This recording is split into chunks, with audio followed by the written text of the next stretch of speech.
Alright guys, this is gonna be the filler video of the month.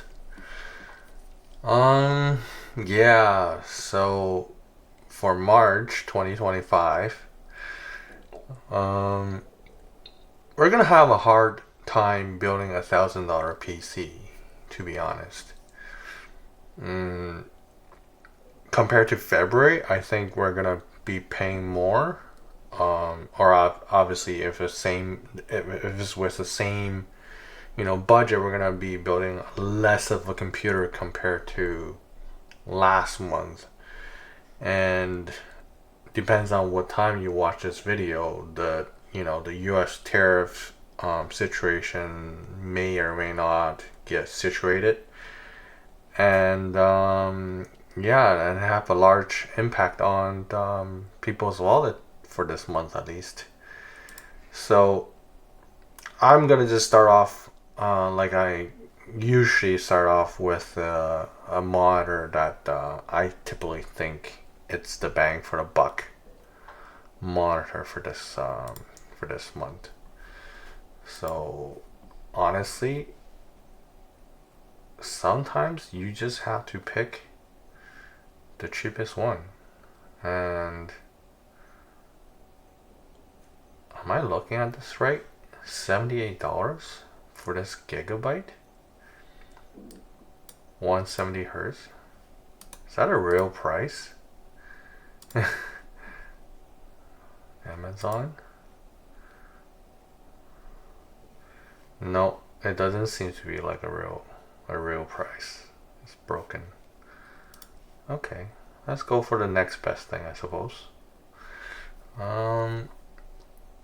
149 MSI. I don't think this is a good spec wise for a gaming monitor, but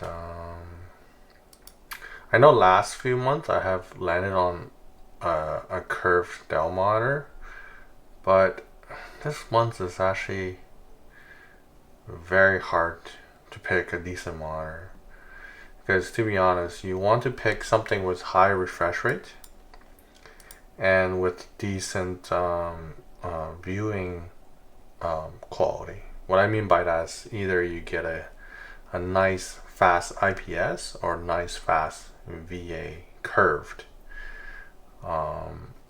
So with that out of the way, I don't know about this Dell monitor. 27-inch. I don't think this is a good buy. I think last couple months I was able to buy, a nice curved monitor for like 120 something, 130 something. And what's that? You know what? I think this is a pretty good price for a ASRock Phantom monitor. Yeah, let's go for that. Let's go for that. Where is it? ASRock Phantom monitor. No, this is the curve model. G27QC.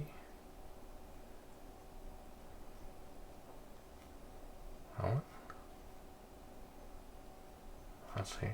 Let's filter. Let's filter what ASRock can offer.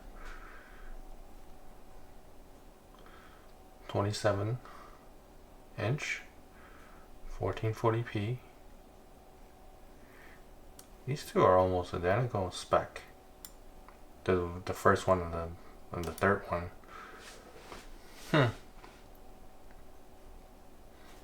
I'll just pick the cheapest one, I suppose.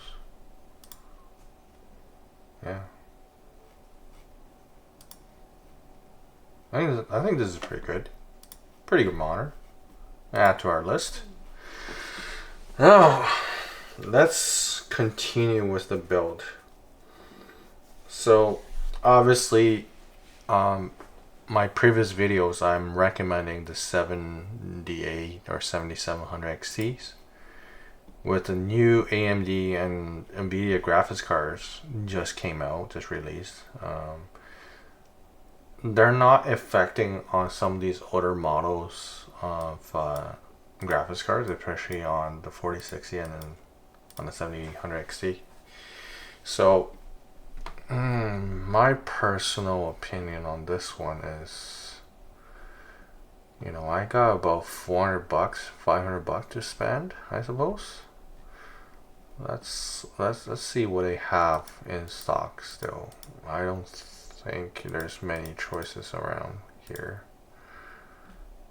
And we want to go under, let's get under 600. Let's see what we got here for price wise. 7700s, 7600s, 7800s, 7800s. Still good options. 7800 XT, I suppose. This has 16 gigabyte of VRAM.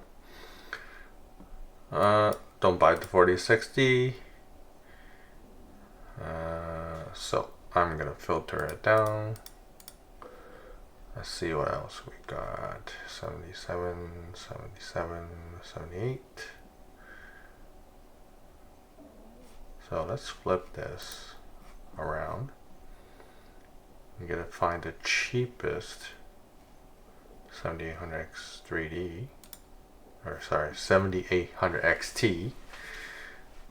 That doesn't leave much for a CPU and the motherboard, does it? Let's go in and see what we can get for the price. So I personally think you might want to go for a last gen, or last gen, like an older generation of CPU. I don't believe like even the 5900X. I think that CPU is still quite reasonable of a combination with my current selection of GPU. So what can we do? How about this? We're gonna go for motherboard first. Let's see if we can find motherboards. Actually, memory. Let's go for memory first, because we can get nice cheapo DDR4 memory. We're gonna go for the 2x16, and we're gonna go for speed be 3200. Let's see what we have.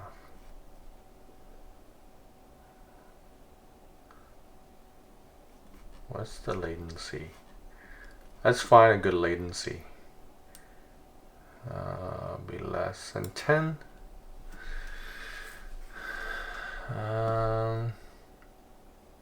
41 bucks for a either Patriot or Silicon power. I think we can settle with these. This one has better reviews, more reviews I suppose, but to be honest, they're all the same. Let's grab that one. Alright, with that out of the way, let's pick... See, I really don't think I can keep this graphics card with this budget in mind, but we will see. Let's see. What else can we go? CPU? See, once you have that selected, the CPU option gets quite limited now. I think maybe under 200. What can we get under 200? 12600K.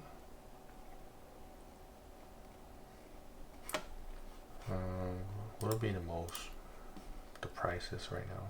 Okay, not these. These are garbage. I don't know why these are still here. Okay, let's filter it down a little bit more. Let's filter it down. What chipset? AM4 will either be 1700. That will be your best bet for these. And then what we can do is we can either filter by the core count or the megahertz, I suppose. Do we want AMD or Intel? I still think Intel still has the budget market here, honestly. Even though I think this is still pretty pricey for the price. I would think if you get under like 150, it would be a better price for this particular chip, just because it's been out for so long. Let's filter by core count. So we're gonna go for at least 6 cores. 5600 XC. These are super old, to be honest. If I were going to get do they have a 5900X for AMD side of things? No, because it would be more pricier because I filtered down by price. So no, that's no go. Honestly, I think for something more budget oriented, I think the 12600KF would be good. You save yourself 30 bucks. Or the 4400F. It's a 65 watt chip. So I'm gonna filter it down for a little bit more. All right, now we're talking. 4400F or 12600KF. Huh. Honestly, I will go for the 4400F for this times around. It is a newer chip, newer CPU. The architecture is a little bit better, a little bit more power efficient. I think in terms of price, it's about the same. I think I'll go for that. And you could actually get a weaker motherboard for this particular chip. For pricing for motherboards, I really don't want to overspend, but I just want to spend enough so I can have all the feature set I wanted. So I'm gonna be covering about Wi-Fi, M.2 and Wi-Fi adding cards at some point, just because I think Intel right now has the monopoly on those Wi-Fi cards, and kind of sucks that they have it. Because so for example, right, if I were picking AMD, some of these Wi-Fi cards doesn't work on AMD platforms. So I will go in more detail and topic on that particular Wi-Fi issue.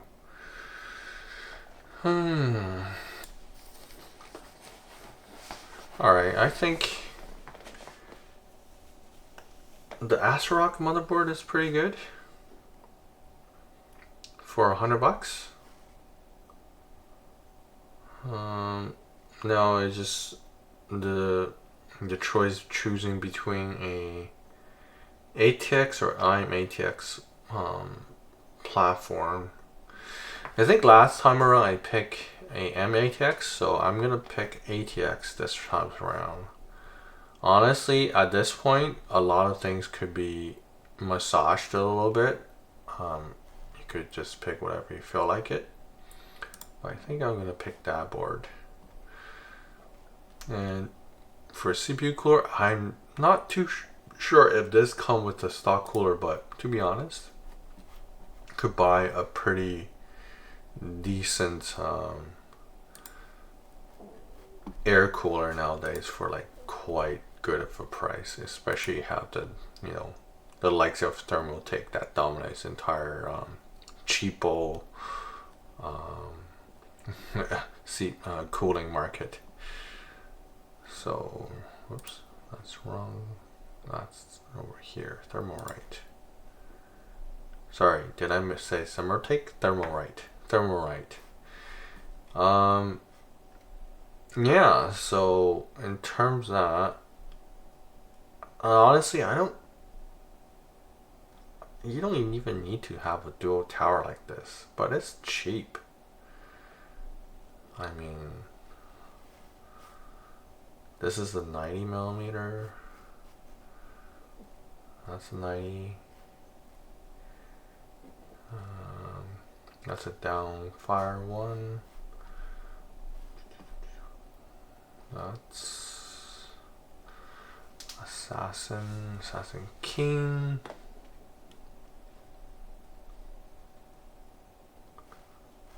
I think we're just gonna go for the RGB one. That should be enough to cool this chip. Let's go for storage. What do you got for M.2 storage here? NVMe, yes. What do we got? We're gonna at least get a 1 terabyte. Because anything under that, it just, you know, not worth it. So 47 for silicon power. 47. Let's go for that. 47 bucks. Oh, look at that. I'm already over 1,000. Yeah, it's actually very hard to build a decent PC under 1,000 nowadays. Just because everything went up in price. But we could still squeeze in a couple triple case. This is Zelma S2, S3. I think, S2 looks really nice actually. Let's go for that. S2, and then a power supply. I don't recommend going non-gold power supply, but to be honest, sometimes if the budget just, you know, it's not there, then yeah, you kind of have to you know, compromise on your decisions in here. I would, but honestly, I always want to go get a decent power supply, because if you get a good power supply today, in the future you don't have to always, you know, upgrading your power supply. And you know what, since I am going all ASRock today, I might as well pick an ASRock power supply. Yeah, let's go for that. I don't know anything about that power supply, but it just sounds good. So I think I already picked out everything for this month. In terms under $1,000 bill, but this is definitely not under $1,000. This is way more pricier compared to during Black Friday. Everything is so expensive. I mean, if you do want to like push this below 1,000, I think your possibly best bet is to knock this guy down to, you know, I'll say 450 for 400 for a graphics card. So 7700 XT, 76, 7800 XT. And then we're gonna go by price. So for 7700 XT. See, between this one and that one, it's only about 20 bucks. Why do I not pick that one instead? You know what I mean? Like, but then 76, 76, 76, 76, 77, 78. Is this the fake price though? Oh, let's look. Let's check both of these. Amazon, Newegg. Amazon's out of stock. Newegg is out of stock. Amazon, no. So you can't buy these at this current price here. Oof. And and to be honest, I generally think there's just not enough stock going around here. Like all of these other ones are just too expensive. So I think in terms of stock situation, I wouldn't buy the 77X XT just because, I mean, let's see if this is even a real price. B&H out of stock, Newegg. Limited offer, $569. Seriously. Yeah, I think I'll buy the cheapest 7600 XT, I suppose. Newegg. Yeah, this is a real price. So let's add that. Hey, look, just under 1,000. Well, that is what you have to compromise for this month. And to be honest, this month is not a good month to buy anything new, especially with the tariff and all that stuff coming out. Everybody's freaking out. The stock situation is bad, and yeah, I don't know what to say. Unless you're desperate needing a computer, maybe you should consider buying this particular combo for under 1,000. But if you don't need a computer, don't buy this month. It's just a horrible time to buy. Well, hope you guys like my video. If you really like it, give me a thumbs up. If you really like it, please consider subscribe for the channel. We will see you next time.